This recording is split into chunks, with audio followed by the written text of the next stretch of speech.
Yo tout le monde, c'est Didrox et aujourd'hui on se retrouve dans une nouvelle vidéo sur top 10 sur les jouets les plus pervers jamais inventés au monde pour enfants. Donc vous êtes sur un gameplay d'un mec qui est dans ma team, il s'appelle Sneeze Nico. Alors c'est une petite nucléaire, son score final sera de 71 à 1. Donc voilà, je passe tout de suite aux commentaires.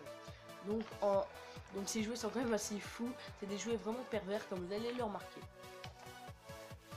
Donc en première place, on attaque avec un porte-manteau pour enfants qui a directement un aspect pervers.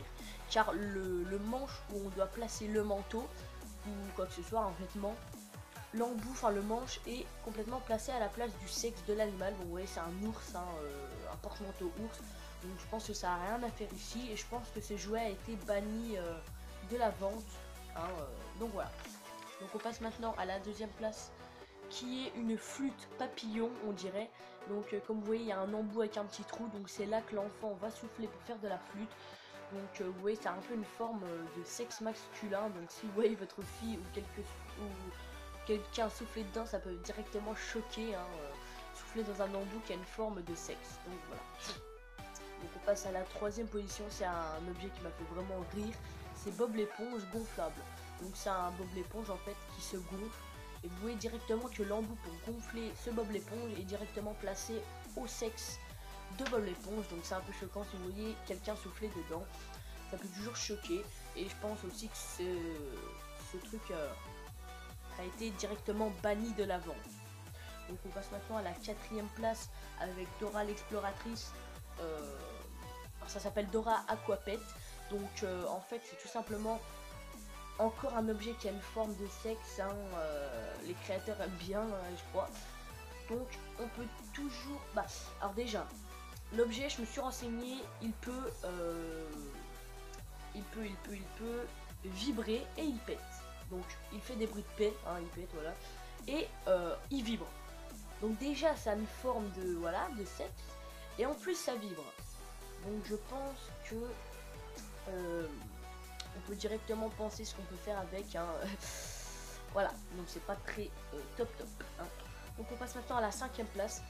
Donc c'est Winnie l'ourson. Alors comme vous avez vu, on dirait une fontaine, on dirait, hein, sur son sexe. Alors je me suis renseigné aussi. Alors en fait ils ont voulu créer Winnie l'ourson quand il sort de son lit. Donc c'est encore plus choquant car voilà quoi, on dirait qu'il a le bambou, quoi, d'accord, hein, donc quand il sort de son lit, quoi, voilà, c'est pas tip top, quoi, ok. Donc voilà, c'est juste pour l'information.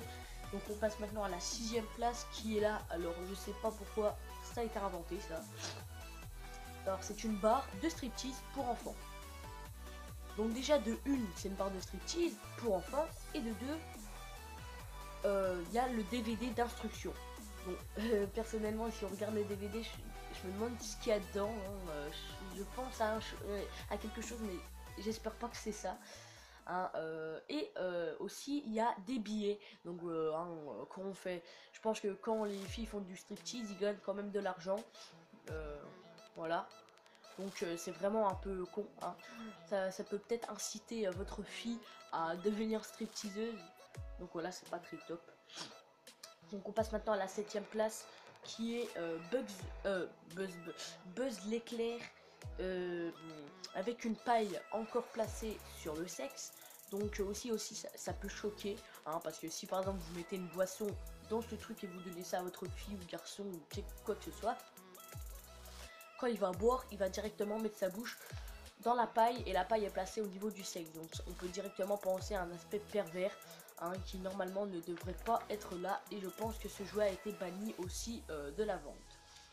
Donc on passe maintenant à la huitième position qui est un héros, je sais plus c'est lequel, je crois que c'est... je sais plus. Action Man, oui je crois que c'est lui, qui a un espèce de lanceur au niveau du sexe. Donc on peut penser que c'est un sexe, mais en fait non, c'est un lanceur. Donc c'est aussi pervers, hein, c'est pour ça que je l'ai mis dans ce classement. Donc voilà, c'est pas très top non plus. Donc on passe maintenant en avant-dernière place qui est des magnettes qui s'emboîtent, comme vous pouvez voir, c'est le bon mot, ils s'emboîtent.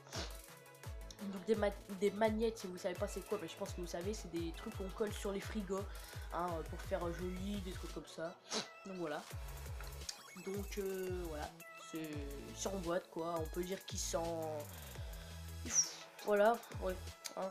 Et en dernière position, on a le doigt d'E.T. Donc E.T. c'est un petit animal, un extraterrestre, hein, voilà, le film, je pense que vous connaissez tous. E.T. Hein. Donc il y a plusieurs utilisations sur ce doigt. La principale utilisation, c'est de le mettre sur le doigt et je pense de faire peur ou de rigoler avec ça. Mais je pense qu'il y en a quand même qui pourraient l'utiliser d'une autre façon. Donc vous voyez, je pense, hein, vu la taille et la forme, vous voyez de quoi je veux parler. Donc voilà, donc d'ailleurs la petite nucléaire de Sneeze Nico. Donc voilà, GG à lui. Et voilà, le petit top 10 les gars est terminé.